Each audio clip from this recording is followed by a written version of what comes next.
The Algerian-born academic and author Zahia Rahmani is one of France's leading art historians and writers of fiction, memoirs, and cultural criticism. She's the author of a literary trilogy published by 𝘕𝘰𝘐𝘍𝑒 editions, dedicated to contemporary figures of so-called banished people, which were Mose in 2003 and Musulman Roman in 2005, and in France, Récits d'une enfance in 2006. In the US and France, Story of Childhood was published by Yale University Press in 2016, and Muslim, a novel, was published by Deep Vellum Publishing in 2019. The French Ministry of Culture named Rahmani the Chevalier of Arts and Letters, and as a member of the College of Diversity. As an art historian, Rahmani is director of the research program on art and globalization at the French National Institute of the History of Art, the NIHA in Paris, an interdisciplinary program that focuses on contemporary art practices in a globalized world, and it links many networks in France and abroad. She's curated Made in Algeria, a genealogy of a territory, a large exhibition of colonial cartography, high and popular visual culture, and contemporary art at the Museum of European and Mediterranean Civilizations.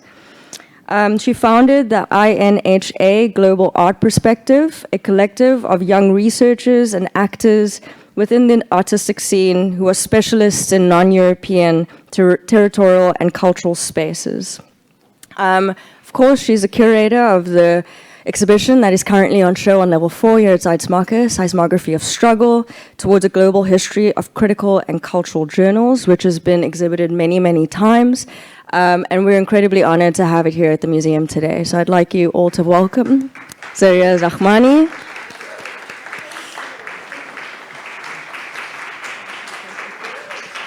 And I also wanted to just, before Rahmani starts speaking, just also give a huge vote of thanks to the French Institute of South Africa, which also helped us make this exhibition possible and to bring Zahia here with us. So thank you to them too.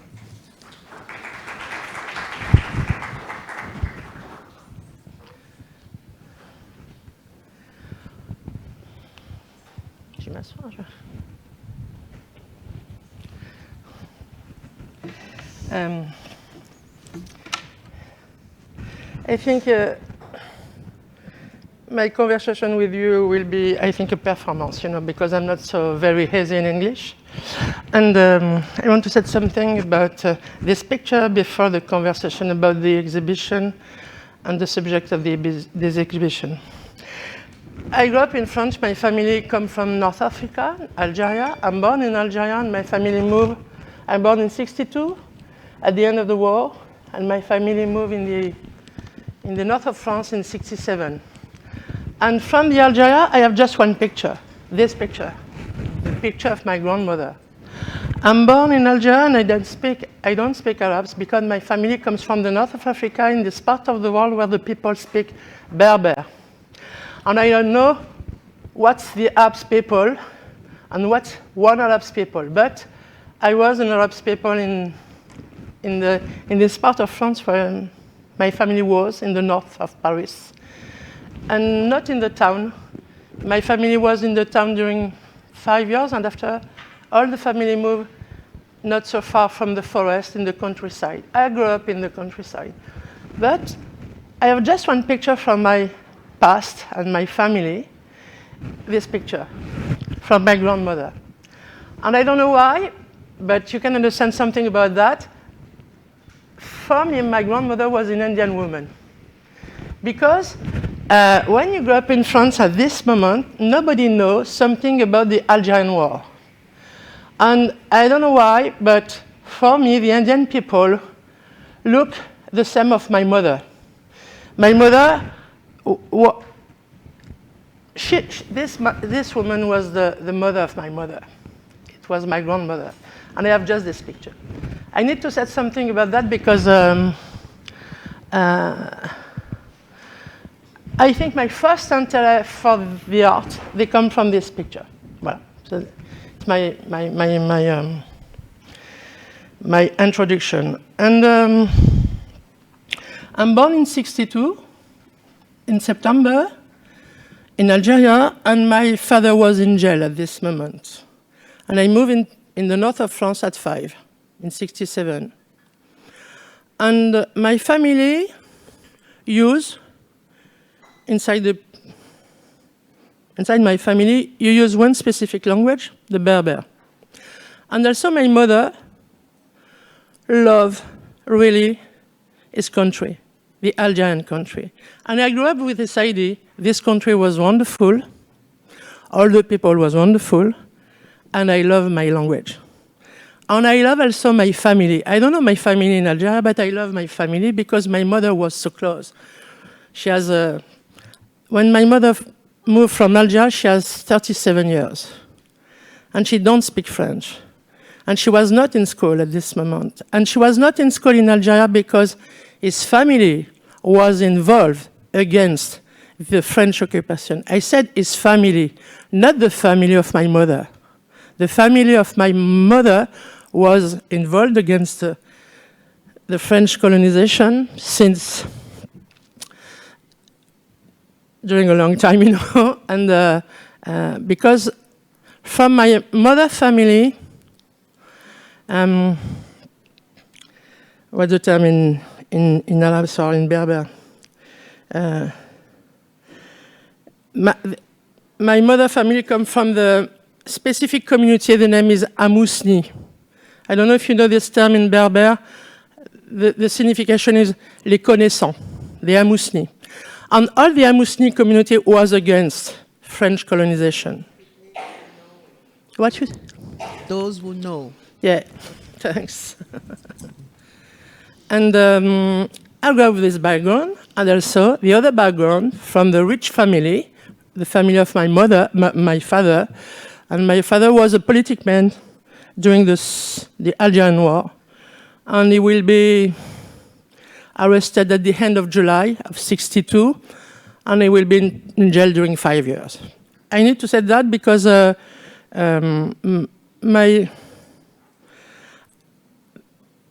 my background was a fiction, but I love this idea too. Okay. And I said something about my first interest for the art contemporary. The first picture for me was important in my life. They come from this American artist. His name is Robert Rauschenberg. I see this picture during when I was in the university, and after I have seen this picture, I decided to travel in the United States for meet this man, Robert Rauschenberg. I need to say something about this it's pas une peinture. It's yes, because it's a bed, you know. 1 meter and 50, no, 1 meter of 80 centimeter. And I love this picture at this moment because it's a painting, but I don't know why. I think at this moment, all the background of my, why I was a childhood, I think all the background of my childhood was in this picture. I need to say something also about, I don't know in Europe, but I grew up in the countryside at the end of the 60s and 70s in France, in the north of Paris. And we have, at this moment in the television, the most important movies was the movies from the Indian and the cowboys people. I don't know why, but the Indian was important in my childhood because, and it was the same perhaps for a lot of people in Europe, but in the 70s, you know, the gun was with the cowboy, and the story for the migrant, you know, was similar with the Indian people. And also,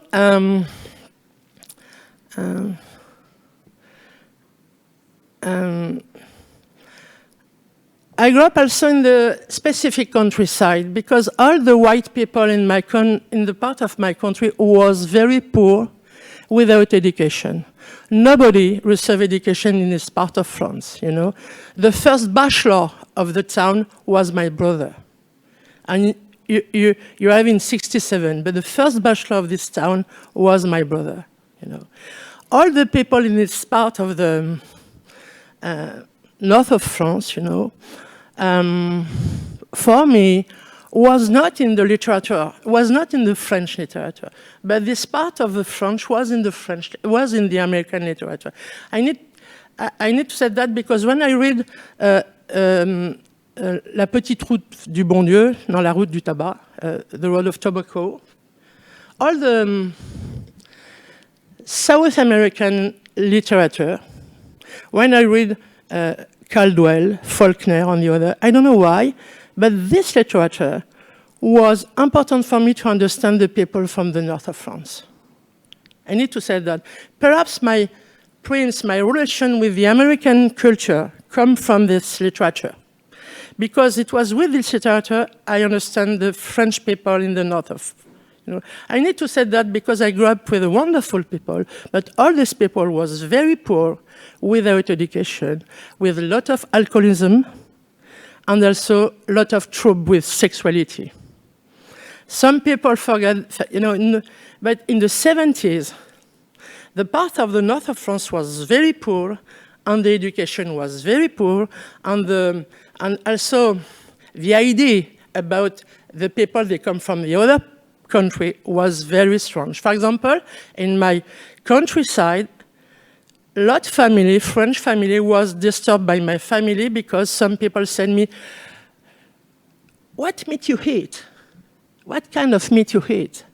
And the people, it was very strong, but at this moment, the French people said me, "You eat hippopotamus? You eat," it's true, you eat elephant, you eat, and I said, the hippopotamus and elephant don't exist in this country. But you understand? It was true. It was true. I grew up with this kind of people, but I love these people too, because I love the countryside too, okay? Voilà. And my first movement when I was a teenager, my dream was the American state. I don't know why, but I think this dream comes from the literature. Because with literature, at this moment, the connection with the people of my countryside was really, really strong. Voilà. And one day, I moved in the United States. Sorry for my English, because before I speak very, very well, but 30 years after a very strange trouble in my mind, But my first movement was for the American state and for this piece of art and for this artist, Robert Rauschenberg. And remember this picture, my grandmother. And I was surprised after a long way with this artist.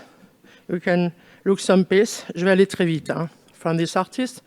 This piece is, the name of this piece is Oracle, Oraculus. I love this piece. It's about the voice from the world.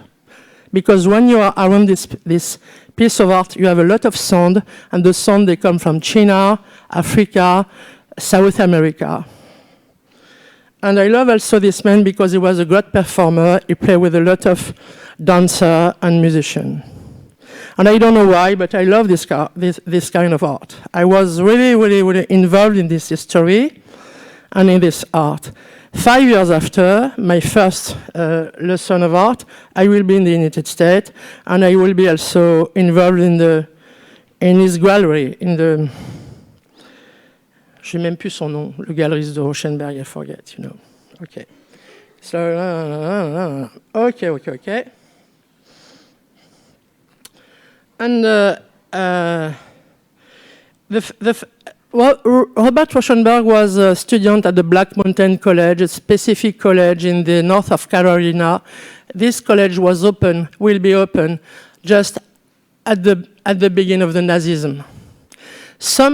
A lot of artists of this Black Mountain College comes from the Germany and the European town, and a lot artists of this school was Jewish. Molly Nagy, Joseph Elbers, and the other. They don't speak English, They teach in this college in German or different language, but the relation of the art was so strong. That's why at this moment, a lot of people in the American move in this college during the summer, because the summer,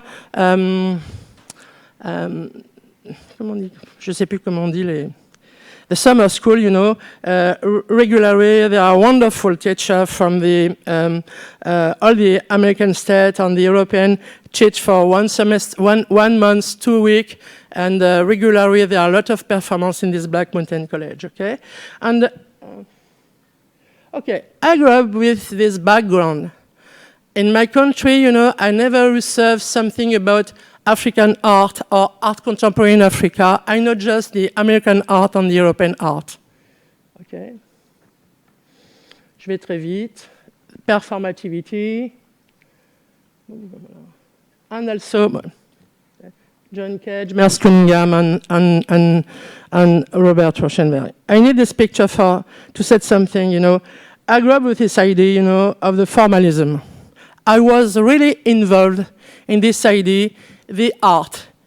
It's connected with the art by the formalism, you know, with the idea of the autonomy of art. Sorry. From Morocco, sorry. I'm connected, sorry.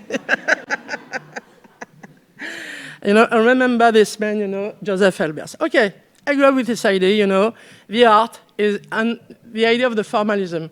And I grew up also in this part of the world is French country. All the people love this moment because with the formalism, we have not behind of you the history.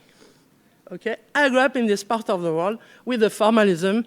I was so formal, I was modern, the life was very wonderful for me, but you have not history behind of me. Voilà.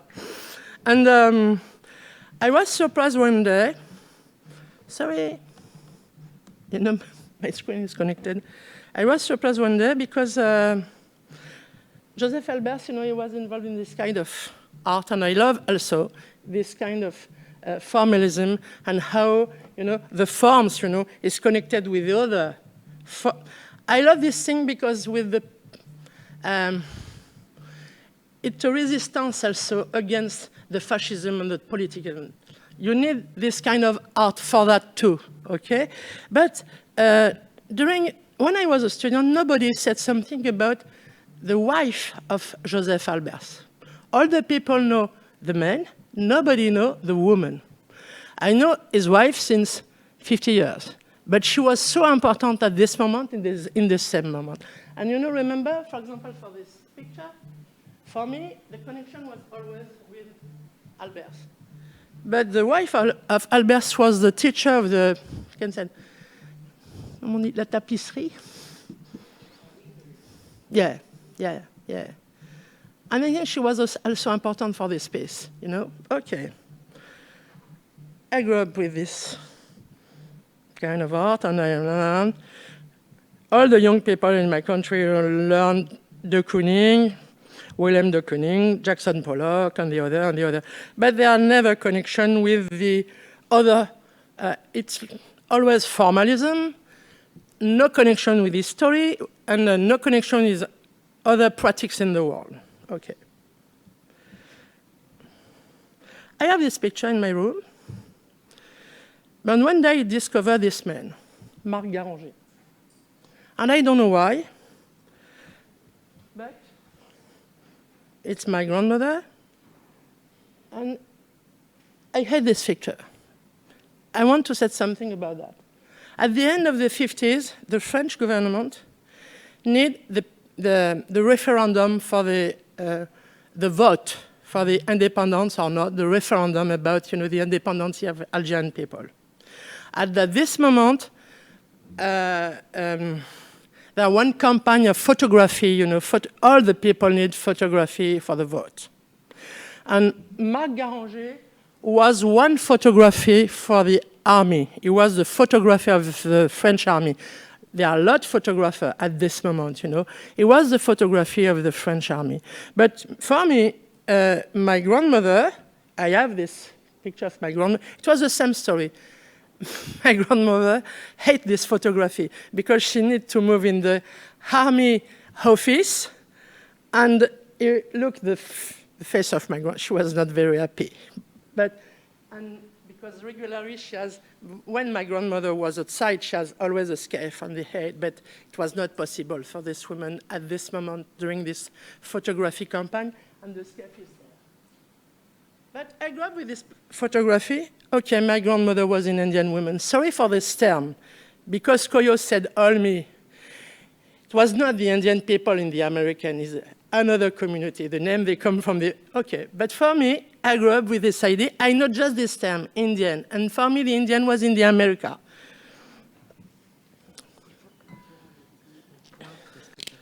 D'accord, ça y est.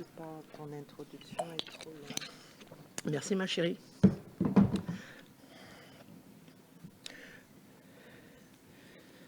Okay. And I was, my first contact with the Indian American people was with this book from Curtis photography. I don't want to say the Curtis photography was better than Marc Garanger photography, but I was more, I have another implication with this kind of photography about the dignity. I want to say just something at the end. And okay. Also, I grew up with this idea I was an Indian because regularly when you have this kind also art craft from the Indian people, from the North American people, you have the same in north of Africa, you know. With this Berber basket, we have this thing in the different market. We have this thing from the Indian people, okay. For me, it was very easy to understand this idea, you know. I come from this country. I come from this culture, from the North American culture, okay. And it was also some picture from the house inside the Berber family. It's really like, you know, for example, my grandmother have the same house in north of Africa, okay? And, okay. I have also this picture about, you know, Robert Rauschenberg and his family, and I understand also something, you know. Robert Rauschenberg, his grandmother was Cherokee. He was an Indian woman. Okay. Je vais aller très, très vite. When you see this kind of picture from James 𝘕𝘏𝘏𝘏, just began between the First and the Second War, you know. I know this kind of picture, but I want to give one. What? C'est fini? Voilà, on y va. On y va.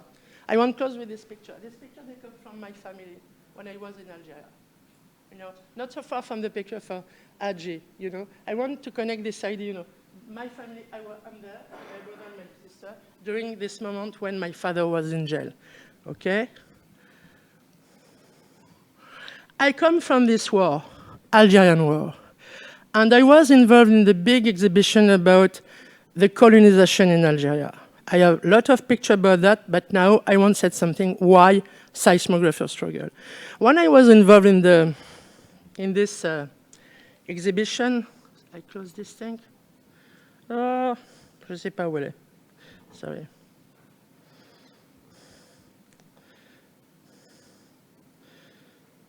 Ok, je ne vais pas... Non, je veux juste montrer ça. This picture, it's one picture from my exhibition about Algerian country and colonization. It's a big picture from the French painter with this idea, you know, you have the point of view, you are inside the country, and the country was totally empty. For the painter and for the colonization, it was a good thing, you know. And why now Seismography of Struggle? After my investigation, my implication, my work about the territory of Algeria and the colonization in North Africa and the Africa, I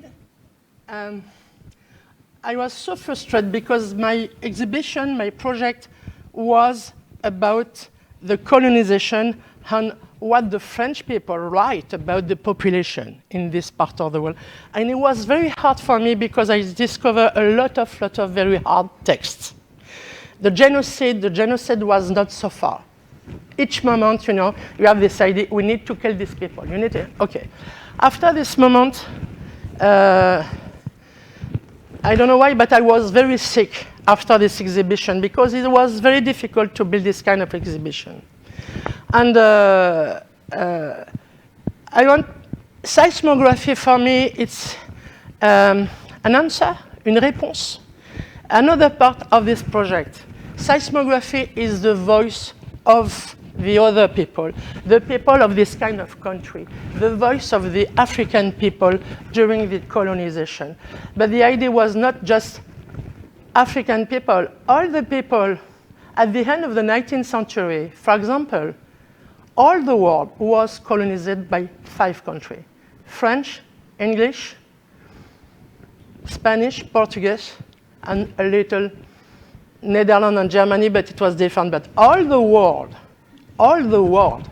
without the European people, was sous le régime, of the colonization, and after slavery too. I was surprised, but the most important thing for me was also, je vais éteindre ici.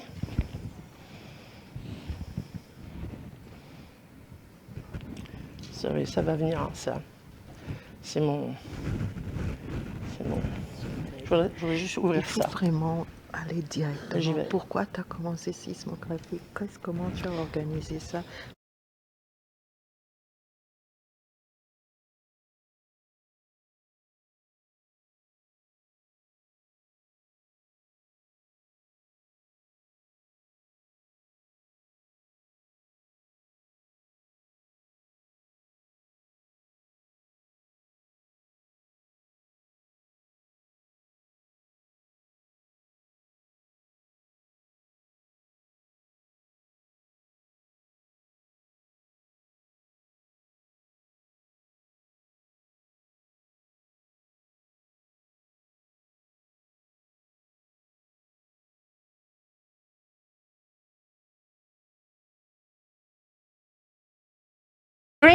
During this moment, I was also surprised by a lot of anthology about magazines and critic magazines about the struggle.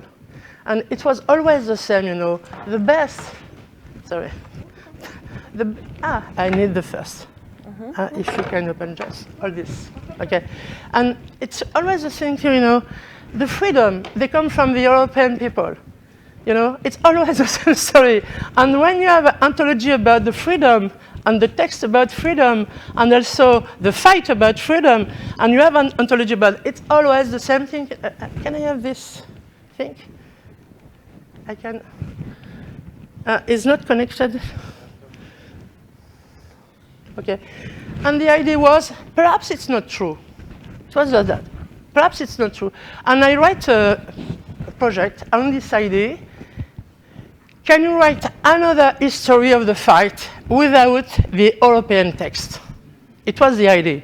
I received the money for that.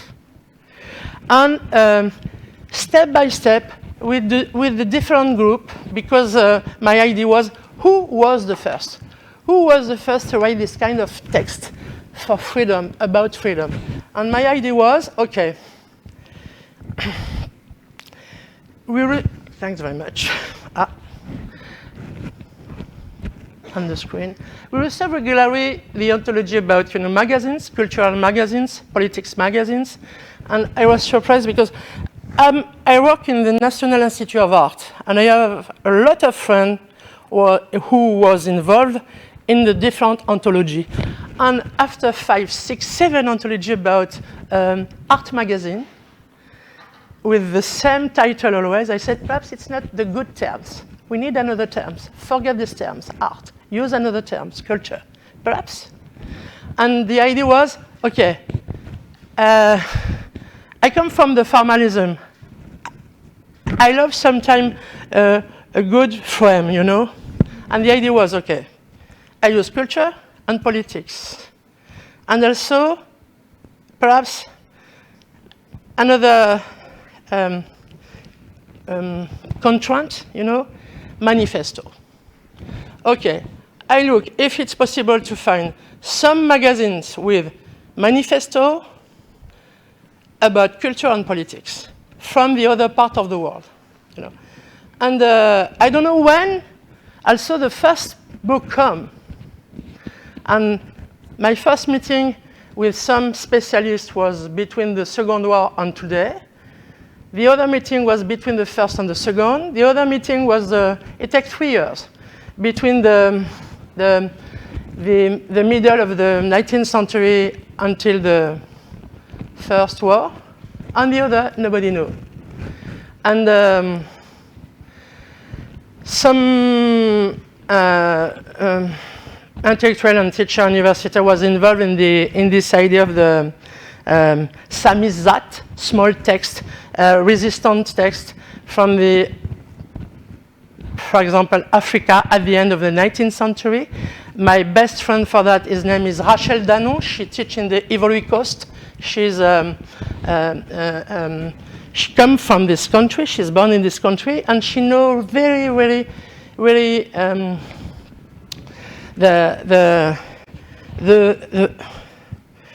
the first text from the marronnage. You know this term marronnage? You know? Okay. The marronnage.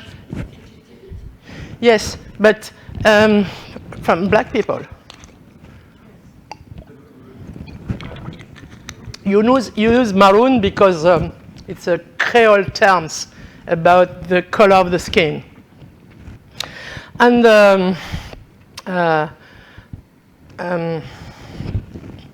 ok. Je voudrais montrer tout le screen because it's important. Bon, je peux pas. I was surprised by this work because regularly, for each meeting, you know, we discover a lot of wonderful texts, wonderful manifesto, without the idea of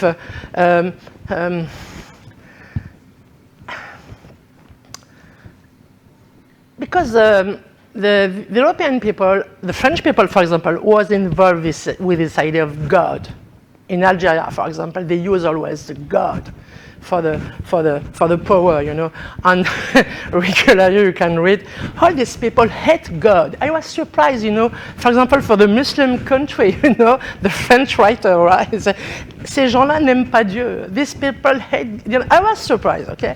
And I understand something about how the British people, the French people use this idea. For example, in Saudi Arabia, it was a big construction with the British people. This family now he has a power, but this family, they come from the British intelligence. And I was also surprised by the manifesto. When you read the manifesto, the liberty inside the manifesto was, and I think it was this community, the people from the Africa, the people from South America, the Indian people. It's a term. But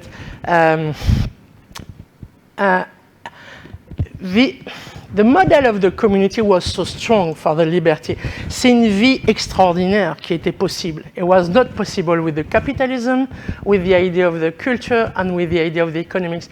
What's the problem with the colonization? It was not the power of the culture. Behind the power was also for the economy and money, but the dangerosity, the most important thing was the liberty of the body. And when you read the manifesto, you are surprised by the liberty of the body. Il te reste que 5 minutes et tu n'as pas encore parlé de comment tu as monté cette collection.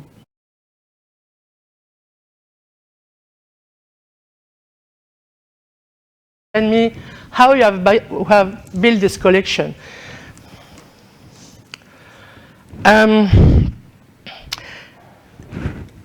Seismography of Struggle, it's now you have 1,000 journals, but you in this project, you know, in free access. And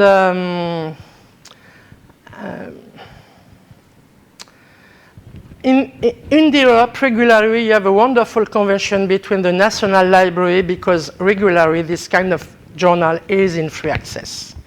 But I don't know why. Inside this kind of journal, mais je ne peux pas les montrer tous en mur, mais si je pouvais, je serais ravie. Il y a juste 2-3 slides, c'est bon, Zahia. Tu n'as pas besoin de tout montrer. Mais parle de comment tu as constitué cette collection et pourquoi. Je l'ai dit avant. First, my volunteer was, I need to give the voice of this kind of people and when I said kind of people, when you are inside in the oppression of the colonization, you know, I was surprised by the struggle of the people, because it was very hard to write, because nobody learned this kind of language. You know, in Algeria, the school was in French, and it was not for the people. But if you want to set something, the French people, you need to learn the French language. It was the same for the African people. You need to learn the English, German, and this collection for me, this voice, was important for the past, was important for the population of this continent on the other, but is important also too for today and tomorrow. Because, for example, all my resources from the Arab world, a part of my resources is not in the Arab world today. You find the resources in the other country. And all this past, and it was very strong,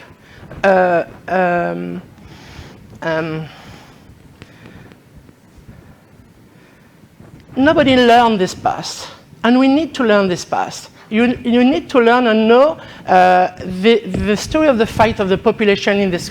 For example, I don't know how is what you teach in the Iran country, Iraqi country, Syrian country, Egypt's country about the fight, about the liberty. Why this kind of liberty the people want, you know?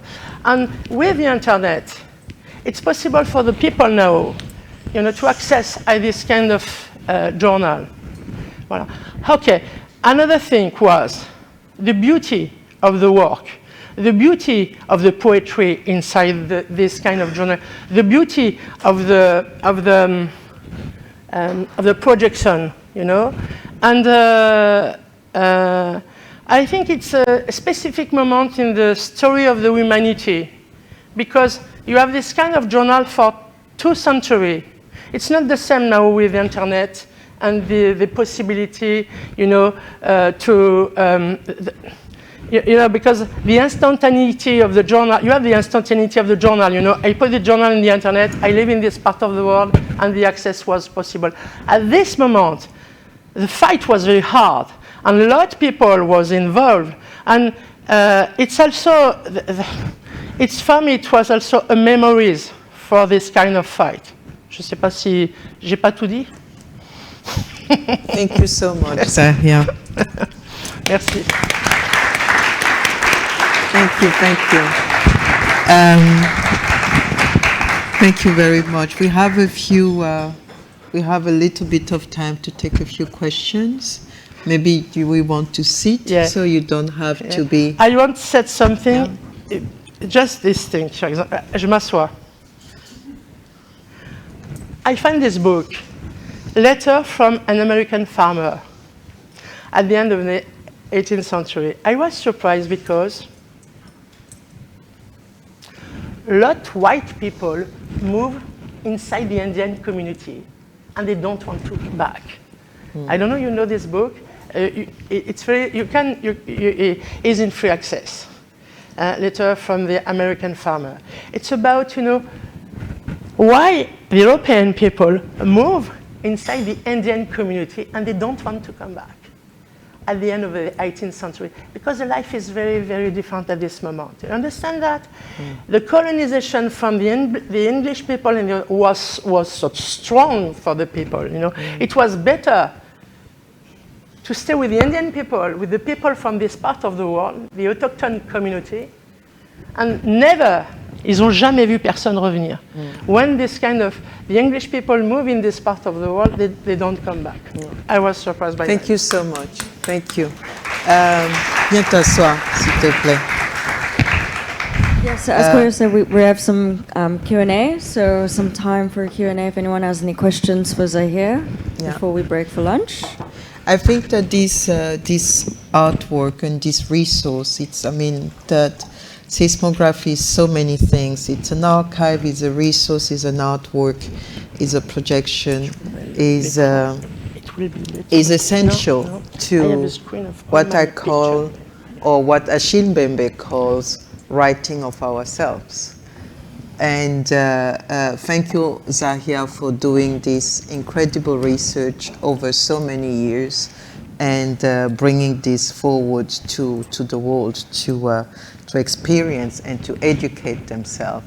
Because I think that we haven't even started to really get to the meat of the unpacking of colonization. Yes. And that there is still a lot of work to do from many perspectives, and publishing and knowledge production is one of the key battles actually about existence and about, you know, representation and recognition in society. So, so the idea of intellectualism by people who by definition have been declared non-people is beyond being political. So Totally. maybe I want to ask you to kickstart the conversation. I would like to ask you the first journal you found, because the work is set within the temporality of the early 19th century to the mid 20th century, so 1817 to 1989. The first journal you found and that you're featuring basically is from Haiti, or about the Haitian cause. What is the last one? I don't have it exactly. And my question will be, how do you connect the first and the last? By the manifesto. By the manifesto. For example, inside the L'Abeille Haïtienne, this first, I think perhaps the other journal exists, but we have this journal, L'Abeille Haïtienne, because it's not destroyed, and now it's in free access. And the most important for me was the manifesto, because it was against colonization. And the last, it's with the 𝘎𝘭𝘰𝘣𝘢𝘭 magazines, third text, the idea of the third voice, you know. And it's true with this kind of fight, you know, since 2 centuries, the idea of the third voice was important against this kind of capitalism, against this kind of fascism. Perhaps we have another voice. And the third voice comes from the voice of all this community. I would like to open the floor, actually. I'm here to basically facilitate and translate occasionally. So I would like to open the floor if you have questions, comments. I once said something about this format, the format about magazines, you know, the inventivity inside this format. It was very, very strong during 2 centuries, you know. Not just the drawing, but the letter, the poetry, the montage. It was very, you know, it was so strict, no? But the inventivity was amazing, you know, without, you know, the digitalization, you know.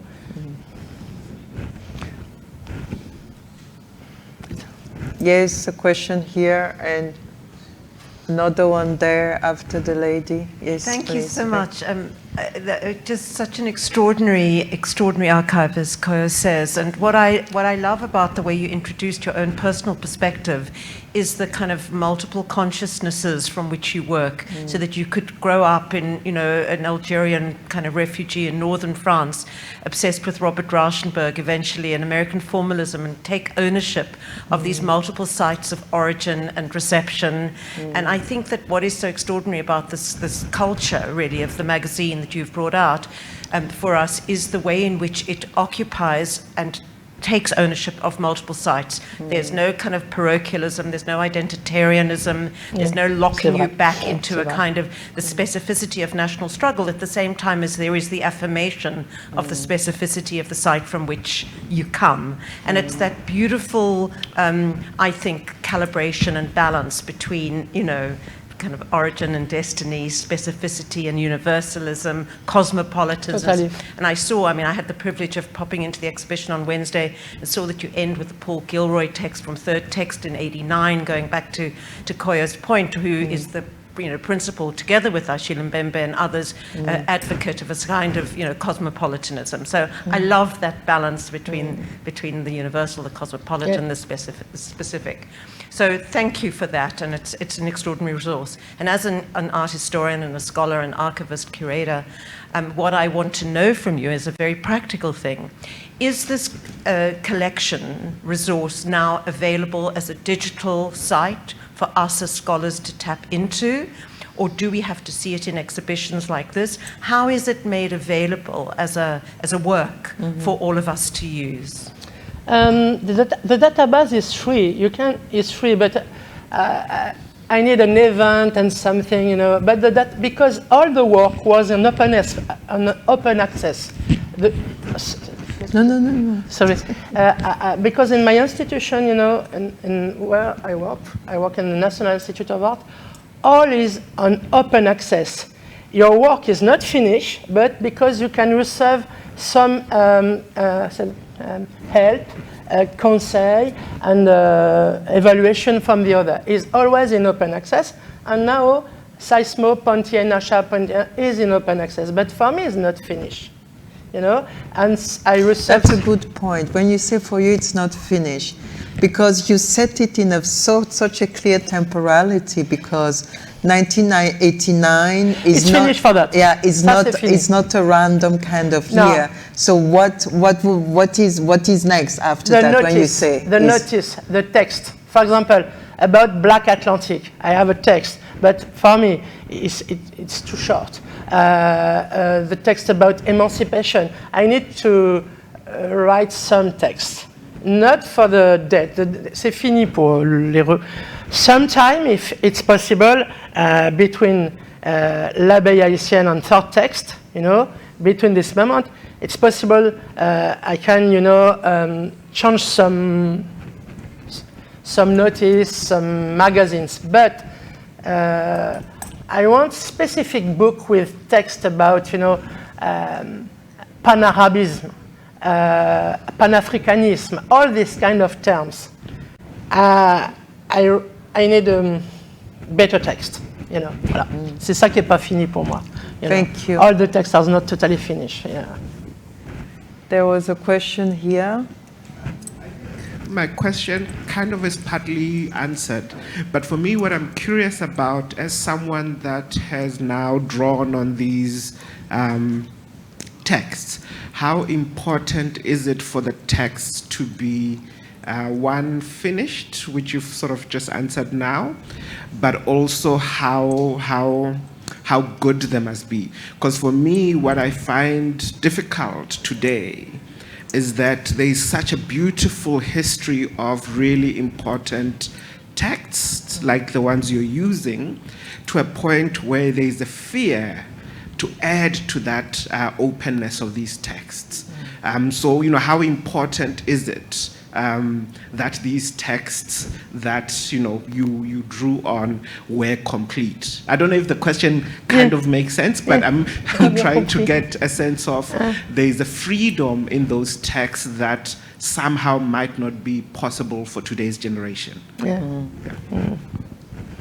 There are two people here. Maybe Rasha first, and then the gentleman.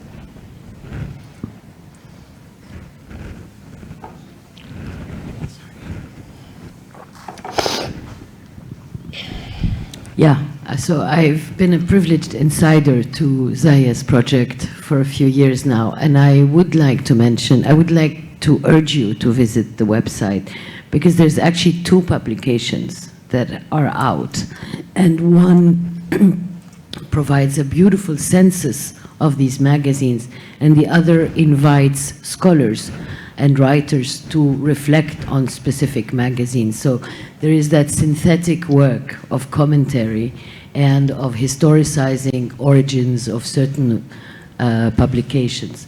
Zahia, I would love you also to talk about how you constructed the installation.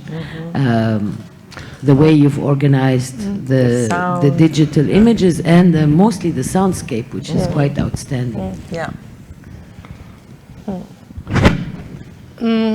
This installation, it's also an homage, I can say homage, and a wonderful artist for me. His name is Lothar Baumgarten. I have I was very touched when I see for the first time Fragmento du Brésil, Fragment du Brésil. The term is Fragmento to Brazil, Fragment du Brésil. It's an amazing place, you know, you're in the black space. And this man, Lothar Baumgarten, was at the end of the 70s inside in Amazonia, and he was in the Amazonian community during 3 years. He took a lot of photography. Okay, 10 years after, 15 years after, one day, in the black space, the proposition was the picture from the Amazonian life in black and white color. The photography from a specific book from the Dutch naturalist. His name is 𝘕𝘭𝘠. He was the first Dutch naturalist inside the Amazonian forest. You have the color, you know. And another part of the work in this audiovisual installation with the picture come, you know. You have a picture from black and white photographer. The detail, the small, you know, a bird, a plant from 𝘕𝘭𝘠 with a lot of color. And Lothar Baumgarten, he was involved with the young people inside the Amazonian community, and he gave a pen. And this Amazonian community proposed a wonderful drawing. It looks like very abstract. It's not so far from Michaud, from the pointillism, from the abstract literature. It's point. It was wonderful. The most modernity, they come from the Indian people with the drawing, you know. And I was touched by this work from Lothar Baumgarten because for me, the message was, if now this man 𝘕𝘭𝘠, when this man 𝘕𝘭𝘠, when the European rationalism is enter inside this world is dead. Sorry, you know, I was touched by this work, really, and it was. Yeah. What you said? Ah, yeah. The sound, it's a very, I was a wonderful friend, his name is Gigi Palix, he's a musician, and the sound, one day, I give just some picture to Gigi, you know, I give the picture, some picture of my project, and I ask, please, with the audiovisual installation, the body is not there. Le corps n'est pas là. It's a big problem. And the sound is, they come from the typewriter, 25 minutes. That's why you have an aleatory possibility. You have this thing. We have the voice from Gandhi, Lumumba, Miriam Makeba, all this great figure. The voice of Makeba is wonderful in this piece and the other. Okay, and voilà, that's how you. Thank you so much. We take one last question. That was from the gentleman with the mic. Hi, thank you so much for that. My question is maybe left of field, but you began the talk talking about language, and so my question is around language, particularly translation. You know, you spoke about speaking Berber, and you work in French, and I'm assuming also some of these texts are in English, or most of them. Yeah. And you know, and also hearing you speak, you know, and in the English language. So I was wondering if you could say something about translation in all of this process, translation from all of these languages that you're speaking, translation in these texts, putting them on the wall, but that's just the work of translating in general? Thanks. Quickly, in my team, Devika Singh, she was at the Tate Modern, a wonderful student and researcher. She knows a lot of language from India. Another colleague, she read a lot different language, Chinese language. Yes, 2 or 3 other people work with me with the language from South America. They don't come from me. They come from the. That's why you have the name of all these people at the end of the movie, because for the language, you know, they come from the other. You know, we need to speak the language to understand if this journalists, they come from the right party or you know. No. Yeah, no confusion. Thank you so much, Zahia. I cannot insist enough. Seismography of Struggle is a beautiful meditative piece of an hour, and it's worth taking that hour because you have 200 years going by, 150 years going by within an hour, and you have the time really to understand the scope of fight for liberation through publishing, through language. You know, we have, and why we wanted to bring both exhibitions together, Past Disquiet and Seismography of Struggle, is that they are speaking to each other in ways that we rarely see and we are rarely exposed to understand the level of internationalism of liberation movement, the level of depth about knowledge production and criticality and intellectuality from the regions that are not imperialist in the sense that Euro-America has always been. So the exhibition, both exhibitions require a lot of time and require maybe coming back many times. We are absolutely thrilled that we have both exhibitions in the house for the next 10 months. So you have time to come look at it and embrace and understand the subject matters that are dealt with. Thank you so much. Thank you so much.